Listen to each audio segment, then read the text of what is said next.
every year, 1 in 4 runners will struggle with runner's knee to some degree or another, patellofemoral pain. That's pretty shocking. And the big misconception a lot of the time is that if we just rest, then you can get back into running and your knees will be fine. Now, there are plenty of runners I know for a fact out there potentially watching this who will say, yeah, that doesn't work. I have had knee problems on and off, and every time I get back into running, my knees hurt again. And it's so, so true. Rest is important to let your symptoms calm down, let your knees become less irritable, for sure, especially if you've had a flare-up. But rest will not solve your problems. Rest will not fix the underlying issue that meant that when you got into running and you hit a certain degree of training load, your knees became a problem. So what do we do? What do we do about that to fix those knees? Well, a couple of things, more than a couple of things, a few things. Yes, rehab exercises are super important. A combination of making sure that we both strengthen, work on stability, and stretch. So some real simple stretches to start with. Your classic quad stretch. So your physio will have shown you this, because a lot of the time, if we're quite tight through our quads, we do find that the patellofemoral joint, the kneecap, can start to get a little bit irritated. So doing things like quad stretching, quad foam rolling, really, really important.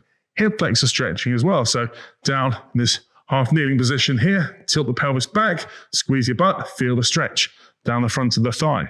Again, tightness in these areas can affect the knee. Yes, those sorts of things, really important.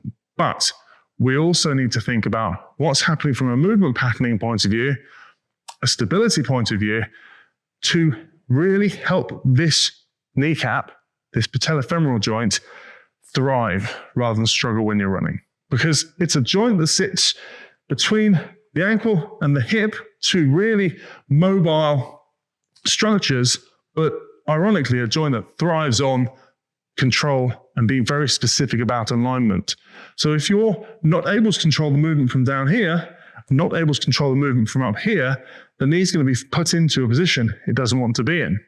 So if you have a tendency when you're standing on one leg, doing a little single leg knee drop, single leg squat, a tendency to rock in towards the midline, then straight away that tells us that your glutes, glute max, glute med in particular, aren't doing a good job of actually keeping your knee tracking back and forth nice and straight.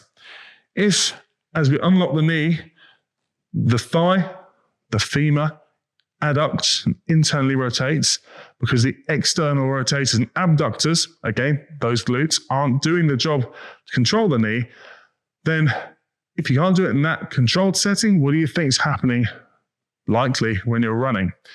And it may not be that your knees brush together when you're running. It may not even be that we see a big drift inwards towards the midline as you're running. It might just be that to control the position of the knee, you're having to work overtime through areas that aren't really conditioned to be able to do that, and therefore you get tight. So there are lots of benefits of getting into exercises like our single leg squats, exercises like just simply working through a single leg alphabet exercise, A, B, C, D, etc. Just working on thinking knee pointing forwards over second toe. It doesn't need to be a big, deep single leg squat. You can progress to that sort of thing. You can progress into exercises where you've got the dumbbell in front of you. That was meant to stand up. And from here, you're using the dumbbell to reach towards, because that forwards reach is going to force you to flex more at the hip and load those glutes up a little bit more. We don't need to start here. Just taking it back a few stages and simply working on balance, stability, and control will take you a very long way. Now, it's not just about the control of the knee in terms of this knock knee position. It's also about the control of the hip in terms of this pelvic drop, this hip drop sign that you see when we're running. If you know when people have watched you or shown you video of you running views from behind, that you have a tendency to drop the hips to one side, then that in itself tells us a lot about glute med, the muscle that should be able to control the position of your pelvis on a standing hip. If glute med isn't doing its job, we'll see this drop to the opposite side. It's going to put more strain through the outside, well, outside the hip, outside down the outside of the thigh, and affect the balance of the various different tissues that all center around the patellofemoral joint here. So again, simple exercises you can do. Things like a hip drop exercise. So it becomes an exercise where correcting the poor movement is the exercise itself. So from here, allow the hips drop. Think about consciously squeezing your butt, bring yourself back up to level. You can even bring a little knee drive in there. Down to up. Down to up. After a few of these, there we go, 4 or 5 of these, I'm already beginning to feel that through glute med, that little muscle around the outside of my hip. Okay, now if you do a set of 10, 12 of these, 3 times through on each side, you're going to feel that you've done a decent amount of work through those hips, and you're starting to strengthen the muscle that isn't doing a great job of providing stability. Now, yes, we can also think about what's happening at foot level.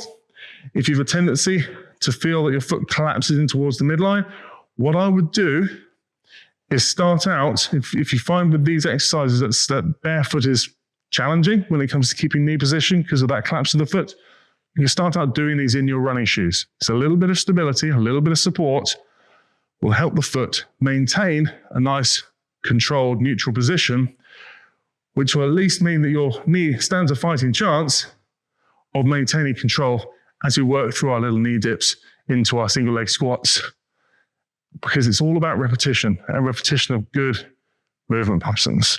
As you're working through that period of rest from running, build the strength, build the stability, do a bit of mobility work, and you'll find that when you get back into running, you'll be all the stronger for it, and your knees will be a lot happier, a lot more supported from above and below, and you'll find that your body actually tolerates running a lot better.